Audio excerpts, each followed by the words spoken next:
Koliko puta ste čuli od nekih baštovana u vašem okruženju da ne vole da jedu blitvu i zato je uopšte ne uzgajaju? Možda ste upravo vi taj baštovan koji ne jede blitvu i ne uključuje je u svoju sezonu. Ja se često srećem upravo kod sistema projektovanja s baštovanima koji kažu ja ne želim da me blitva bude uključena zato što je niko u mojoj porodici ne konzumira. Upravo u ovoj epizodi želim da vam pričam o tome koliko je važno da uzgojite blitvu bez obzira da li je jedete. Želim da pričam o veličanstvenosti blitve, zapravo o 5 razloga zašto je važno uključiti blitvu u svoju baštu bez obzira da li volite da je jedete. Dobrodošli u još jednu epizodu. Ja sam Biljka, ovo su naši tragovi. Ovo je jedan deo moje zimske bašte. Ja imam 12 zimskih gredica. Ova ovdje gredica nije još uvijek završena jer ima puno samonikle salate, a zapravo je sve ostalo već urađeno. Kao što vidite, 3 gredice koje su postavljene jedna iza druge imaju blitvu. Svima savjetujem da u zimskoj zoni, pa čak i kod samog sistema projektovanja, na 3 gredice uvek ubacujem blitvu. Blitva je vrlo važna kao zimska hrana jer to je kultura koja podnosi do -20 i verujte mi da je veliki osjećaj zahvalnosti kada sklonite sneg i uberete svoju svežu hranu, dakle sveže vitamine. Ovo je prva gredica sa blitvom. Jako je bitna gusta sadnja kod zimskih gredica zato što se kulture onda međusobno bolje čuvaju kod ekstrema. Ovo je druga gredica sa blitvom. Kao što vidite, ima puno luka za mladu berbu i ono što možete da iskoristite kao trik ako ne volite da jedete blitvu jeste da sadite blitvu u boji koja je pritom jako lepa, ali i kod kuvanja dobije jednaku zelenu boju. Ovo su moja semena zato što dobila sam neku vatreno crvenu boju ukrštanjem žute i crvene blitve. I ovo je treća gredica sa blitvom. Blitva se nalazi između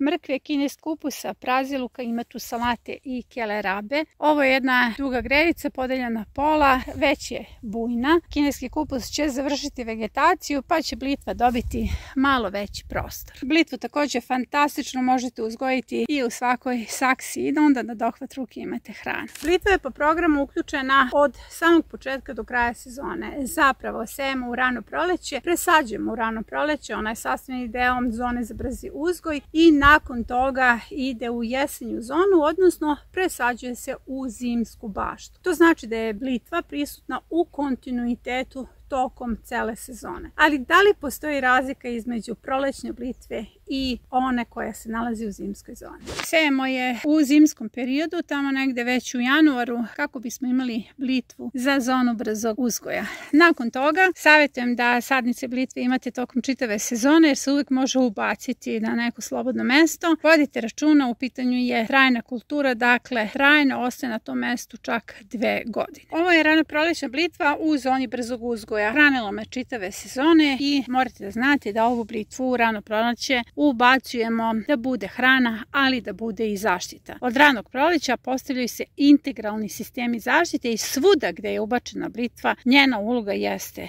da zaštiti, da nahrani i da da seme. Za razliku od rano prolećne blitve koja učestvuje u integralnim sistemima zaštite, jesenja odnosno zimska blitva ima vrlo jednostavnu ulogu. Njena uloga je da vas samo obilno hrani. U bašti ima više od 300 sadnica blitve i sada je važno da donesem bitne odluke. Šta raditi sa rano prolećnom blitvom? Tu dolazimo do razloga 1 zašto je važno uzgojiti blitvu iako je ne jedete. Od blitve pravite tekuće biljno đubrivo na bazi kalijuma i sada ono najbitnije univerzalno biljno đubrivo. Postoji epizoda koja se time bavi, kojim možete da hranite svoju zimsku baštu i sobne biljke. Dakle, to će biti vaš izvor kalijuma. Ako nemate rotkve, imate blitvu. Mnogi baštovani porede spanać i blitvu. Spanać i blitva su neuporedivi u jednom. Spanać se čupa, odnosno bere automatski, a blitva vas hrani tokom čitave sezone.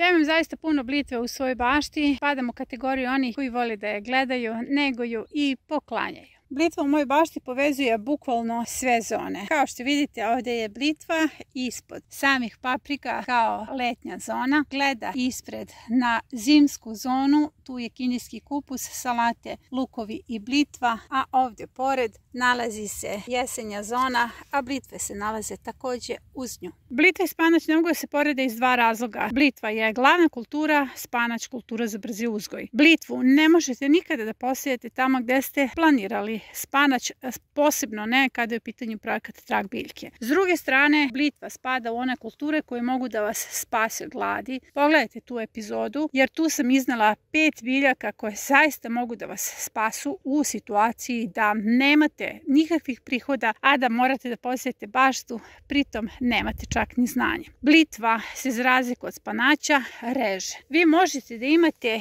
i 15 berbi blitvi iz jednog korena, dok za razliku od ovoga spanac se čupa. Ovo je spanać i on se čupa iz korena i to je to. Više nemate nikakvu berbu. Sada dolazimo do razloga 3. Zašto je važno uzgojiti blitvu u bašti, a da je pritom uopšte čak i ne jedete. U mojoj ruci je prolećna sadnica. Dakle, ova blitva je bila čitavu sezonu u bašti i hranila me. Još uvek može da me hrani, ali po programu imamo kontinuitet sadnje i setve blitve. Tako da ja sada imam hranu u zimskoj zoni. Zašto je važno imati hranu na više mesta? Zato što ove sadnice su zaštitnici. Blitva učestvuje u sistemu zaštite od puževa, lisnih vaši, stenica. Pod stenicama mislim na kupusne stenice i smrdljive martine. Zato je bitno da upravo ove sadnice koje su čitavu sezonu bile u vašoj bašti iskoristite i sada posadite bukvalno kao što sadite cveće po integralnim sistemima zaštite, jer u narednoj sezoni ona će prva procvetati i učestvovaće upravo u tim sistemima zaštite. Prvo će hvatati lisnu vaš. Sama blitva ima 0,1 do 0,2 mg luteina u 100 g svoje biljne mase. Odrasloj osobi je potrebno 7 mg luteina za održavanje zdravlja svojih očiju. Ako ste vegan, imate širok asortiman biljaka koji u sebi sadrži lutein, ali u ovoj epizodi pričamo pre svega o blitvi. U ovoj epizodi se također neću baviti ljudskim zdravljem. Postoje neki drugi kanali koji zaista opsežno i na vrlo kvalitetan način obrađuju tu temu. Ovdje se bavimo zaštitom biljaka. Kako lutein možete da iskoristite i u kom trenutku da zaštitite svoje biljke, vidjet ćete sad. Da biste izdvojili lutein iz same blitve, potrebno da je skuvate, zato što se termičkom obradom tek onda izdvaja lutein. Lutein ćete izdvojiti jednostavnim receptom, u pitanju je univerzalno biljno đubrivo, receptura postoji u istoimenoj epizodi. U toj epizodi koristim rotku, vi ćete sada upotrebiti blitvu i potpuno jednaku recepturu pratite. Zašto je nama lutein bitan u bašti? Eto, sada zamislite usred leta plus 40 stepeni. Koliko ste puta uslikali u učionici vaše biljke i pitali šta je to? Ja sam rekla da su u pitanju opekotine. Bez obzira koliko mi krijemo u jednoj gustoj setvi naše kulture, povremeno su biljke izložene opekotinama. Upravo tu dolazi lutein u priču. Lutein štiti vaše oči tako što postavlja neki vid zaštite kao sunčane naočare od jakog uticaja sunca. Upravo će preparat koji u sebi sadrži lutein zaštititi vaše biljke folijarno od opekotina. Postoji još jedna biljka u bašti koja ima lutein, ali o tome ćemo u nekoj od narednih epizoda. Blitva pripada familiji Amarantaceae. To je familija koja može da zaštiti kompletnu vašu baštu i voćnjak od upotrebe hemijskih sredstava, odnosno od nesavesnog komšije koji koristi hemijska sredstva za tretman svoje bašte i svog voćnjaka. Više o tome možete da vidite u epizodi kako zaštititi svoju baštu. Također postoji i predavanje o fitoremedijaciji i to nas dovodi do F blokova. To su fitoremedijacioni blokovi u kojima blitva može da pokaže svu svoju veličanstvenost. Sada se ponovo vraćam na rano prolećnu blitvu i njenu ulogu u sistemu zaštite. Skinula sam listove za jelom. Samo ću prebaciti koren. Vidite kako je ovaj koren čvrst, jer to je blitva koja čitave sezone bila u bašti. Sada je važno da sve te rano prolećne sadnice ne skidate, ne eliminišete, ne odstranjujete tek tako, već da ih iskoristite kao postavku F blokova. Ovo što vidite ovdje je F blok. Ovo je vaš posed, voćnjak ili bašta. Vi se bavite bavite biouzgojem. Oko vas se nalaze hipotetički nesavesne komšije koji koriste hemijska sredstva za zaštitu bašte ili voćnjaka.